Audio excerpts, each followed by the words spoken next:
Hello guys, today we're gonna watch zackdfilms videos. Hashtag Tom here. Yep. For some reason wait one sec. Wait 1 second, guys.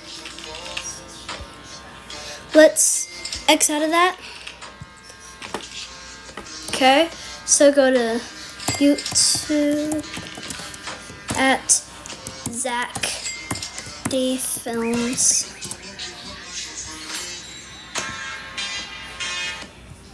Can I get a prediction today? Okay, shorts. Cut a stick of butter in half and poke a hole in the center if your power goes out. Then straighten out a paper clip and wrap a square of toilet paper around it. Push it in the hole and smear the top with butter. When you light it up, the paper clip keeps the wick up in the air, keeping the flame alive for longer. And as the butter keeps melting, it gets pulled up into the paper as extra fuel, giving you a candle that can last for hours. Cut a stick of butter in half and poke a hole in the center if you're... Like, how would it pull it up? Like, what do you mean? Like, I understand that with water, but like butter? Oh, because the flame, as it melted, the paper needs clip. Oxygen. Yeah, and anyway, there's a paper. I have really nothing to say about this video. Move on. Is this yours?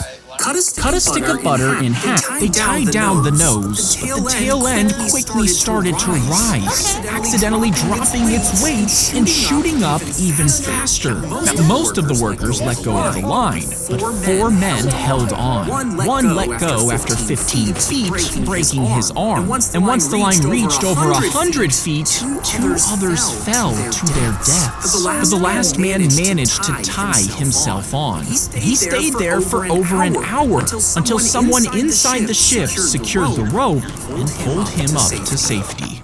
They tied down the nose, but the tail end quickly started to rise, accidentally dropping its weight. What I'd say in this situation, I'm actually cooked. Like, I'm cooked. Right? Yeah. I'm just cooked in this situation. I took Thanos' glove and gave it to ChatGPT. I told it that Earth is overpopulated and growing too fast. That in about 50 years, there will be immense suffering and war because of this overpopulation.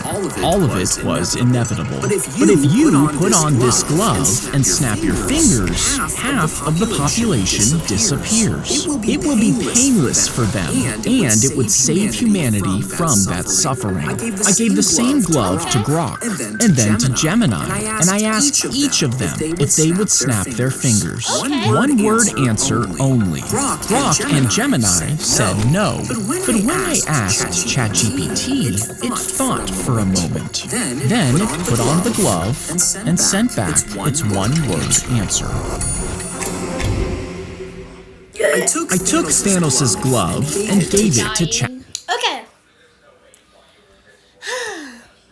This video is like, I wouldn't say it's like the best, you know. Like, It's not the best thing he's ever made. he probably just made that up. He didn't actually ask AIs. Because he'd have to pay every single one of those AIs unless he got them for free somehow. So, I'm saying... I have Gemini. Yeah, and I have ChatGPT, but no one has Grok. I'm gonna ask it. And it has to say yes. I mean, no. Gemini would say no, and ChatGPT would say Alright, yes. guys, I'm gonna go to it and see what will happen. While Tom is doing that, I'm going to go to the next video. Set the cucumber between 2 chopsticks, then slice down until your knife hits the sticks. Cut along the entire thing, then flip it over and do the same thing, but this time cutting at an angle. Next, stretch out the cucumber into an accordion and coat it in cornstarch before deep frying it. Once it's crispy, dip it in ranch dressing and try your best to eat it. Set the cucumber between 2 chopsticks, then slice down. How is that going to be good? Because, like, it's basically chips. What did Gemini say? I couldn't get on. Oh, never I mind. needed an account. Okay, So, what I have to say is, ew. I would never eat No, that. that would actually be good because, like, it's basically just some chips. Okay.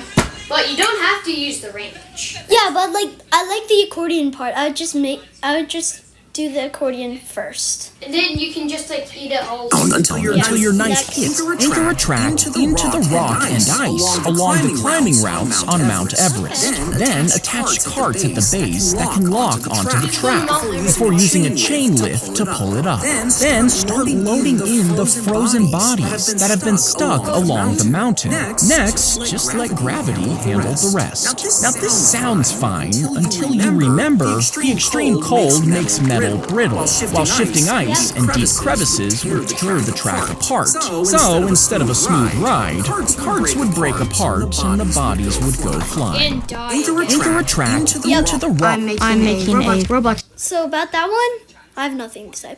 This one. Anchor a track. So for this one, I would say the best thing you can do in this situation is don't climb Mount Everest, and don't get frozen if you do. Oh, never mind. I'm making No, not If you try to copy a $100 bill, your printer will look for a special pattern of circles on the note. As soon as it finds them, it flags it as currency and immediately cancels the printing process. Now, you might think you could just tape paper over those circles, then print out all the money you want. But modern notes have other secret markers, some that nobody even knows about. And when your printer finds them, it'll recognize the bill and block it. If you try to copy, the glass is placed between the pike and the fish. The pike lunges and slams straight into it. He tries again and again. Every time it hurts. Eventually, he stops trying. Later, the glass is completely removed. Now there's nothing between him and the fish. They swim right in front of him, but he doesn't attack. Even when nothing is stopping him, he won't try. Meaning what's holding him back isn't the glass, it's the pain of what happened before. The glass is placed between the pipe. Why did he do that last thing?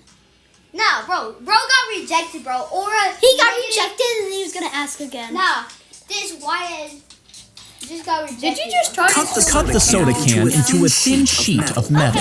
Next, cut out a small rectangle and fold it to create a channel for air.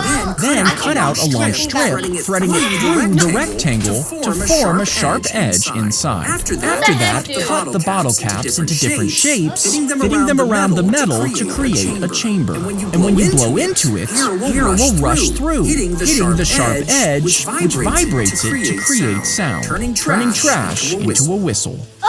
Cut the soda can into a thin sheet of metal. Next, if someone falls off the safari ride, the driver won't stop. They'll speed up. Because in that moment, it's already too late. 1 second they're there, the next, a crocodile has pulled them under the water. And if the driver stopped, a family member would jump in to help. Then another and another, until one death becomes several. So, a former worker claims that they're trained to radio for help and speed away. If someone falls off the safari ride, the driver... Wrong.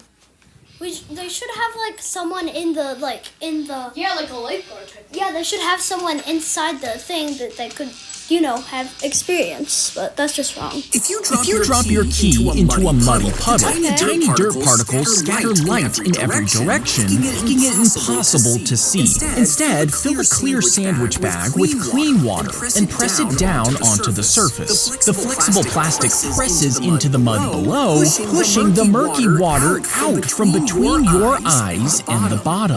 Now, light can pass through clean water without bouncing off dirt particles, which will reveal your key right where it sank. If you drop your But key his hand the key phased through the bag. Questions about that? No, it wouldn't.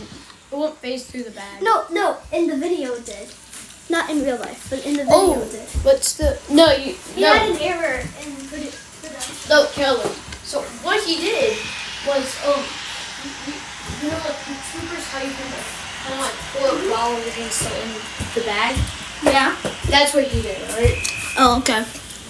Never mind. Oh yeah, and wouldn't the bag just kind of like lift up because like it's not that stable? But why would anyone do that? All you have to do is like it's just a tiny puddle. He slid the glass bowl onto the rod and repeated this until it was complete. Okay. But here's the thing with that last one, like, wouldn't the bag like kind of not be able to go up because like the water's blocking it from coming down? Oh, makes sense. So you would have to like put your hand in the middle, which blocks everything off. Okay. Next, open up. Stacked. Then the rod was spun. And when Benjamin Franklin touched the glass with wet fingers, it created a small amount of friction which vibrated the glass, sending out eerie sounds through the air. But some people fainted when they heard it. And after a boy died, people thought the instrument was haunted. Now, some blamed lead poisoning from the paint, but no one ever proved this. So the mystery still stands. He slid the glass bowl onto the rod and repeated. He watched the eggs hatch outside his second-story window. Then the mother suddenly jumped off, dropping nearly 10 feet to the concrete. And the ducklings started following her, so he sprinted downstairs. Just as the ducklings were stepping off the edge, he held out his hands and caught it mid-air, then another, and another, catching each one as they fell. He placed them in a box and carried them to the river, holding them low so the mother would follow before they swam away together. He watched the eggs hatch outside his second-story window. Then the mother suddenly jumped off, dropping nearly 10 feet to the concrete. Stick dry spaghetti into one side of a hot dog, then gently lower it into boiling water. Once the pasta's cooked and the hot dog is heated through, lay the noodles flat beside the hot dog and spread a thin layer of sauce and cheese over the pasta. Then roll the hot dog forward, letting the noodles coil around it. Place it into a buttered bun and add more sauce and cheese on top. Then bake it until the bun gets toasted and the cheese melts, giving you a spaghetti hot dog. Oh my god. Stick dry spaghetti into one side of a... When you hit your opponent in Battleship, most people just keep firing. And by the way, wouldn't the spaghetti break? It's fragile. Yeah, probably. Left to right to finish it. That's because they read the board from left to right, just like a book. Now, the outside columns and two middle columns are targeted more often, while others not so much. So, to win, place your ships vertically in the less popular zones. And instead of randomly guessing, use a checkerboard pattern. Since ships are at least 2 squares long, you're guaranteed to hit every ship while skipping half the board, meaning you cover more space while using fewer guesses. When you hit your opponent in Battleship, most people just keep firing left to right. Stop for the video. Would you guys agree? Sure. Okay. So thank y'all for watching.